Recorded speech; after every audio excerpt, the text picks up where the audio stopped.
Hello there. What is going on, everyone? Today we're going to be talking about this guideline for intellectual property that Fantasy Flight had put out.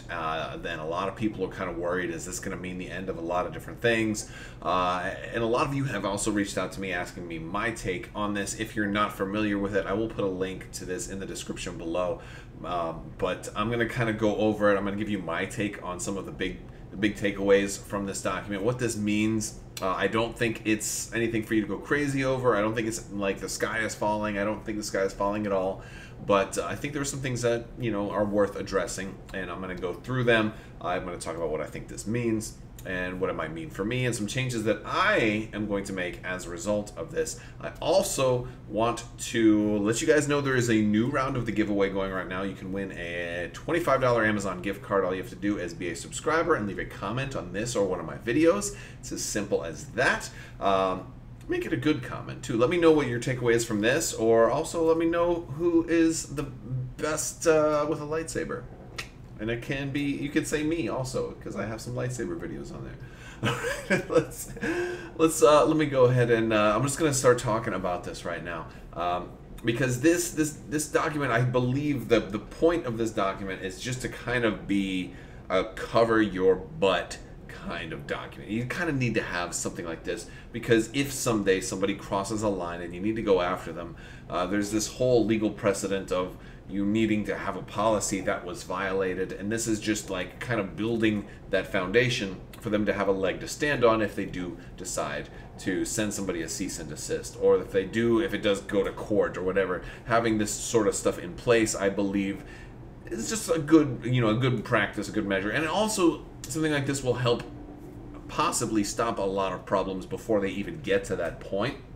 And I think that's the bigger thing. If a whole lot of legal disputes can be settled simply by knowing you weren't supposed to do something in the first place, well, that's obviously the best solution for everybody involved. And I think this is one of those things that's just meant to also future-proof a lot of the things that are going to potentially happen someday, maybe. And maybe to also kind of poke a couple of people who might be doing some stuff that they're not supposed to be doing. So, also, I do want to tell you guys this thing has been out since March, so it's not like it just came out this past week. It's been out for a little while. This is not anything like super new. It's been going around like crazy like this past week, and I'm not sure why, but it's out there. So in this policy, it says it's not a license. They reserve the right to, just to require you to stop using stuff for any reason following this policy, more specifically in the guidelines below. In other words, and this is an elastic clause, right? It's like very much like, hey, if we just don't like it, if you're like making, if you're doing nothing wrong and you're just being a complete, toxic person and are associated with our channel or whatever, we can ask you to stop. It doesn't have to specifically be in here, right? And you're talking about using stuff at your own risk. But the first thing they talk about is fan creations, and they're identifying, defining fan creations, alternate art cards, fiction, artwork, websites, special accessories for your games like those tokens and all kinds of extra little like range rulers and all that other stuff that you've added brand logos or game art to. So if you made Destiny tokens and you put like Destiny's logos on there, or some of the specific symbols, or you made your own X-Wing tokens, you print out the focus icon, which is one of their symbols, or if you put like Fantasy Flight games on a range ruler or whatever that you were making, whatever. They're saying that fan creations have to be for your own personal use or freely shared with the community. No selling. This is a big thing here. They don't want people selling stuff for the game that has, that meets the guidelines of fan creations. Now, if you're going to be selling tokens that are compatible with a game like Keyforge or Destiny or X-Wing or whatever, I think the way around this is if they don't say X-Wing on them, they don't have any Star Wars logos on them. Like if I were going to sell tokens and they just had the C for Crabbok on them or something like that, well, that could be for anything. You could use that for any game at all, and there would be no problem with that. Now it'd be different if I said these are X-Wing tokens, you know, then that would be a problem. But if I just said they're tokens and you can use them for any game, up to and including X-Wing or Settlers of Catan or Monopoly or whatever, then, you know, but again, I probably wouldn't want to include those names specifically in the description. I could probably, or, you know, or at least in the heading, right? So that's kind of where it gets into it. But the big thing here is no selling. Now, this was one thing that caused me to take a look at some stuff that I was doing, because I have a t-shirt store where I do sell a lot of my own stuff. I'm wearing one of them right now, right? And so I have this t-shirt store. I'm like, wait a second, you know, these are my own fan creations. Like, I created all these graphics myself. I'm not, you know, I didn't steal any art from anywhere else.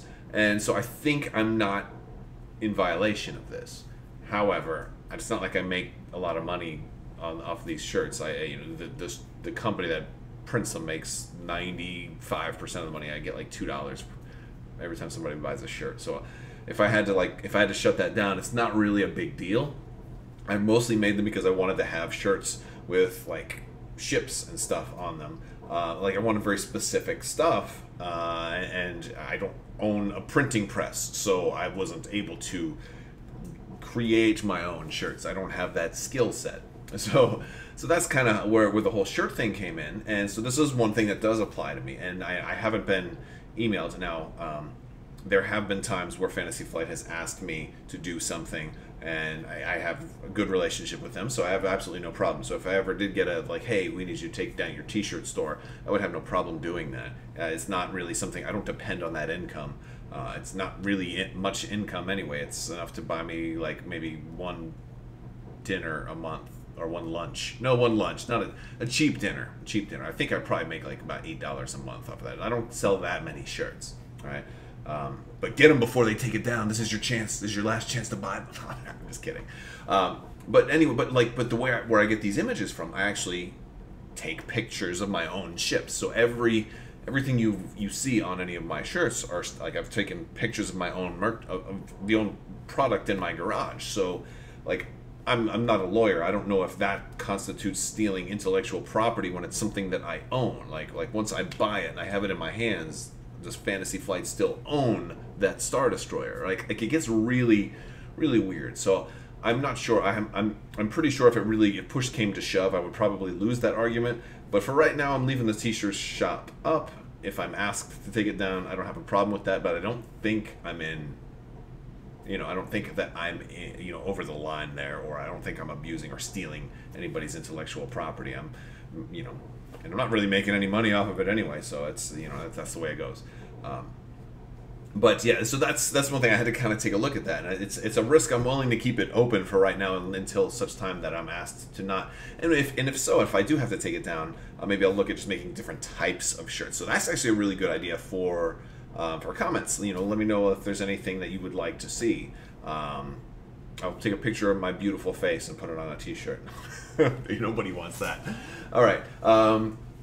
Give credit to the IP owner. So if you are making alt art cards that you're going to just give out at maybe your next like local store tournament, or, you know, like something like that, if you take something like, you know, like put something on there that says like this is FFG's game, or if you borrow art for it, make sure you the best thing you can do at least is reference the artist, and use only our brand names and titles as a reference to what it's about. So they're talking about like, if I couldn't call my channel, that's why I named my channel Crabbok. That's why I go by Crabbok. I just made up a thing, so I'm not borrowing from anything else. So I wouldn't want my channel to be called Fantasy Flight Games X-Wing Armada and Legion channel or something like that, right? Because that would sound like it was official from them. And that goes into number 4. Your fan creation must not look affiliated or sponsored by us. So you don't want to. And this is part of that elastic clause. It must not look. Now, different people might disagree on something that looks affiliated or sponsored. Like maybe if I took the FFG logo, how they have the 2 Fs and they're like that with each other. Maybe you changed one to be like an E, and you said like, oh, I'm Emerald Flight Games. You know, like I'm, you know, like that would look affiliated or sponsored by them, right? So now somebody's going to do that. They're going to make an Emerald Flight Games, and that's going to be the channel. don't do that. You're gonna get in trouble. This is what's, you know.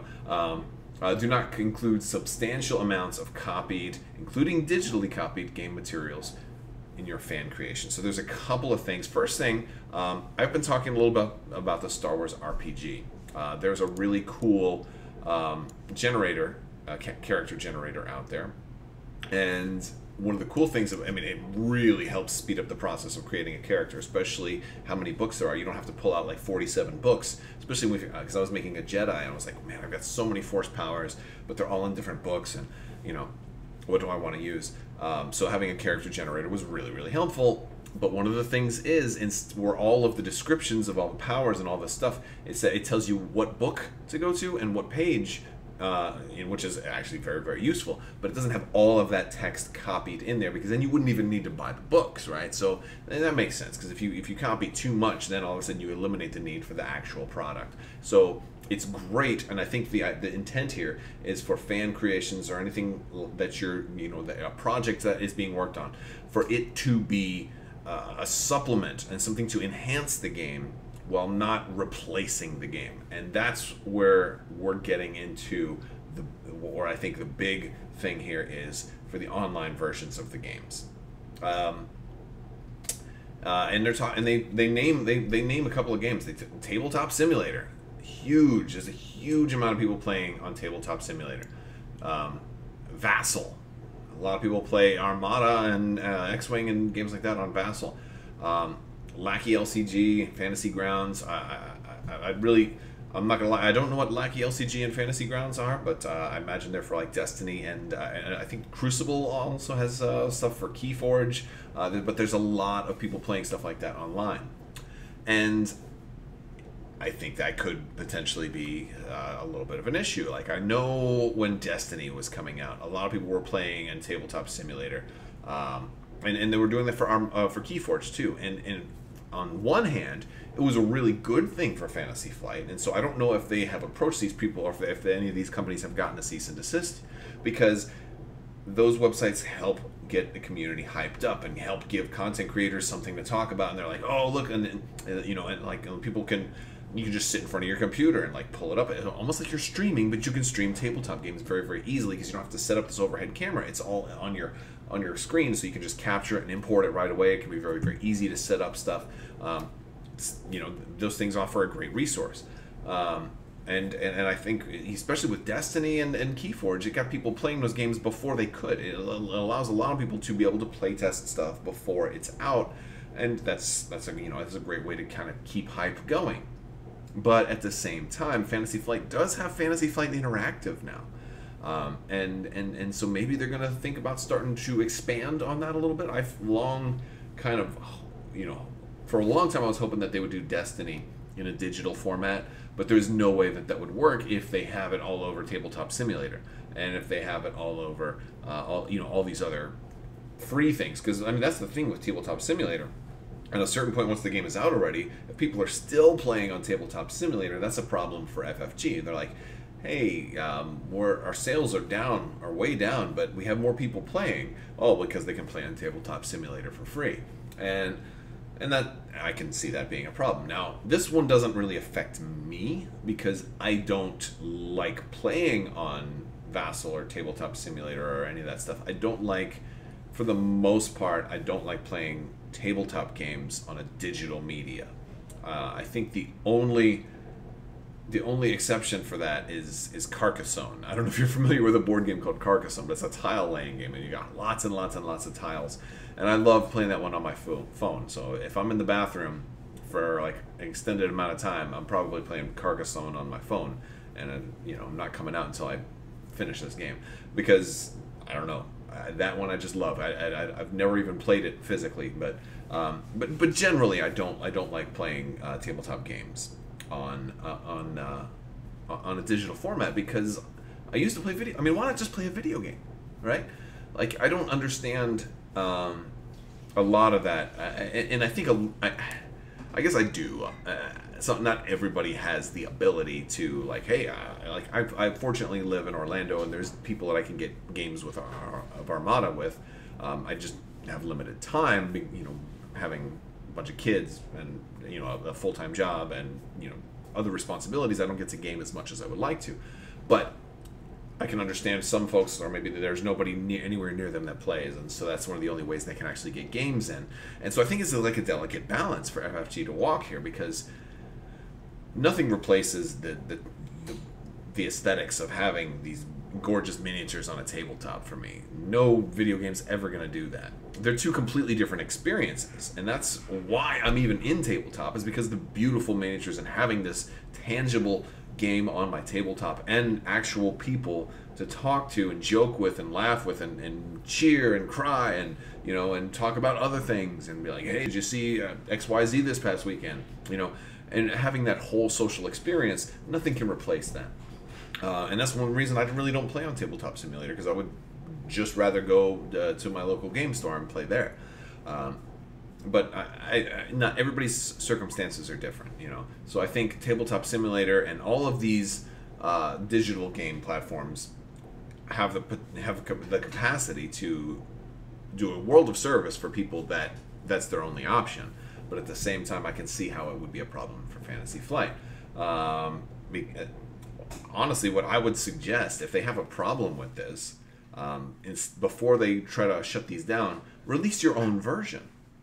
Release your own version, and then, they're competition for you, so then take it down. But they also talk about 3D printed versions of stuff, so, like on Shapeways. I think this is just, like, I immediately thought about some people that are making components like Skullforge and Mel Miniatures for like games like Armada, X-Wing, and Legion, especially Legion, because there's a lot of people making stuff for Legion. I don't think this becomes a problem until somebody is making something that's already available in games. So if it's like, hey, I could buy the new N1 Starfighter, or I could just buy an N1 Starfighter off of Shapeways, that's when it becomes a problem. I know specifically Mel Miniatures takes things down. Like if FFG releases something that he already has for sale, he'll then take it down. And I know he's done that in the past. I'm pretty sure that's the way he operates, and I think that's fine. I think there's no problem with that at all. But then again, I'm not a lawyer. I think it only comes down to if what you're doing is being harmful to Fantasy Flight games. That's the only reason I think they should react. Same goes for Tabletop Simulator and Vassal and all of those. If Fantasy Flight comes out with their own digital version of these games, then I can see them maybe going after one of these other companies and saying, hey, you need to take this down because now you're taking away from you're in direct competition with us and you're stealing. So that would be the thing. And maybe this is a sign that they're going to have more digital stuff. I wouldn't mind having an official game from FFG. I mean, I would check it out. I still don't know if I would play it very often because it still falls into that same, you know, I don't like having to do all this stuff. The only thing I think I would potentially want to do is, let's say, some really, really quick games. Like I might play Destiny if it was digital, because, you know, I don't like having to build decks. Like I already have enough games that require army building, and you know, and that's X-Wing, Legion, and Armada, and I don't think I can mentally keep up with a fourth game that requires like keeping up with the meta and having to redo builds like all the time and every time I play. Like I just can't do that. That's why I'm happy to play Keyforge, because I just buy a deck. I don't have to do anything to it. It's great. So that's what, like, I love Keyforge for that. But Destiny is I stopped playing Destiny because of that. I actually gave all of my stuff away around Christmas time. So I would potentially play Destiny if it were digital, because it's also a very, very quick game. Like I don't necessarily want to drive all the way up to a store to play, you know, a 5-minute game against somebody. I can just do that from a computer. That's fine. And I could do a little bit of both, but I would probably just do that one digitally. I don't think I'd start buying physical product for Destiny again, because the dice are just too big too. They take up a lot of stuff. Apps. So this one's tough. For licensing and other business reasons, they cannot allow any apps, whether or not they follow the rules above. So this is rough. So if you have some kind of like official, you know, squad builder or support app for a game, or not official but unofficial, that can be problematic. You may lose that, and that one is interesting too, because I know there's a lot of people that like their builders, and that's really where it comes down to, like with all of this stuff, this is, I think, the most dangerous thing is if they go after the squad builders. This is what would be the most disastrous thing, I think, for me. Maybe if they just came and said no YouTube channels about our games anymore. That would probably be the most. That's not what they're saying here, though, because I don't make this look like I'm officially. And I'm not a Fantasy Flight only. I do board games also, but and Star Wars stuff, just regular Star Wars stuff. But yeah, if they go after the builders, like if they went after Ryan Kingston's fleet builder for Armada, I think I would just take a month off and just walk the desert and weep. Like honestly, like if somebody takes away your favorite squad builder or your favorite app for a game, like how much of an impact is that going to have? Like I spent so much time just building lists, and that's one of my favorite things to do. You know, X-Wing I can kind of understand because they have their own official X-Wing app built. You know, but the community ones have been like the cornerstone of all of that for so long. I think it would be really like how are those hurting them? You know, like I can see making the policy, but if you really try to enforce that on somebody that's not hurting you at all, it says for licensing and other business reasons. So I can maybe, you know, like I think for all you app builders out there, do whatever you can to not, because I can understand they can't lose the Lucasfilm license for Star Wars, right? They just like that's not even on the table. They're not gonna mess with the mouse. And if the mouse says, "Hey, go talk to your community people and tell them no, don't use any Star Wars stuff in their apps or whatever," and then there's an like official Star Wars X-Wing app or unofficial Star Wars X-Wing app that created by a fan, that would have to come down, right? So just make it. Maybe we need a code word, right? Like XW, just the unofficial XW app, right? Like just call it, or something like that. But my point is, we need those resources to support our games.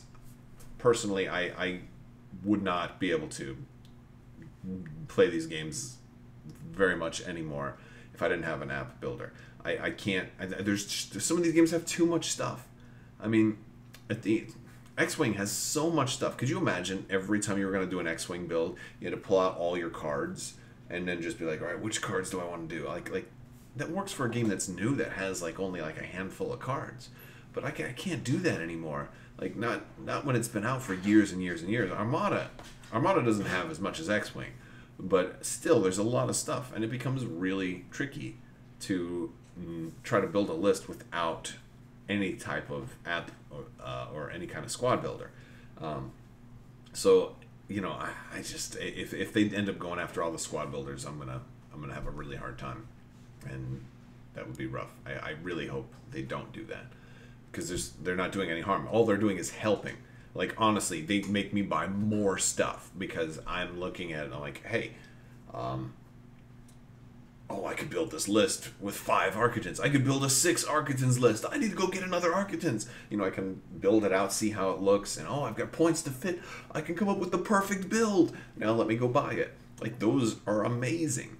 And so FFG, if you're watching, if you're even thinking about doing something like that, reach out to these people directly first and say, if you change X, Y, Z, then we can allow it to stay. But, I can if their hands are tied, their hands are tied. But I think they could do the constructive thing before they go destructive. Like, here's how you can fix it to where it doesn't have to go away. And then I guess the last part is if you're receive direct or indirect monetary sponsorship, it's not considered selling, but you can't use the money gained from that to support a fan creation, and I get that. So, and they're talking about things like Patreon and things like that. So, I can have a Patreon and say, hey, you guys can support me on Patreon, which I do. Link is in the description below, by the way, and thank you to all the patrons. And I got some news for that as well. But I couldn't take that money and directly fund a fan creation. One of the best examples is the Darth Vader fan film by Star Wars Theory. He can't fund that through he can't seek funds like, hey, join my Patreon. I'm going to he can't ask for funds directly for that, and it's like he has to just earn it normally through regular videos, and has to finance it out of pocket. Otherwise, then it becomes a whole stealing thing, and that's more of like a Lucasfilm thing, and just a general legal thing. I don't think that's I don't think all of this is straight from Fantasy Flight Games. I think a lot of this has to do with licensors and everybody else that has their rights with them. And yeah, so it's just, there's a lot of speculation that I kind of put forth in this, but I mean, this is, you can go look at it yourself. A lot of this stuff is probably not going to apply to all of you guys, but the thing is, one thing that there's two big takeaways for this for me is, one, I may have to take down my t-shirt shop. I don't know if I'm in violation of it though, because I took all these photos myself of stuff that I own, so I'm putting my own toys on a shirt. Like, I don't know. Let me know if you think that that's okay or not. I mean, it doesn't matter what you think. It doesn't matter what I think. It only matters if somebody calls me and says, hey, you need to take this down. And then that's no problem. But the other thing is, having stuff behind a paywall, and like they're talking about no selling. And so one of the things that I think that after looking at this, that I thought I might have been not doing so cool, is that I would give away a lot of promos to patrons on Patreon.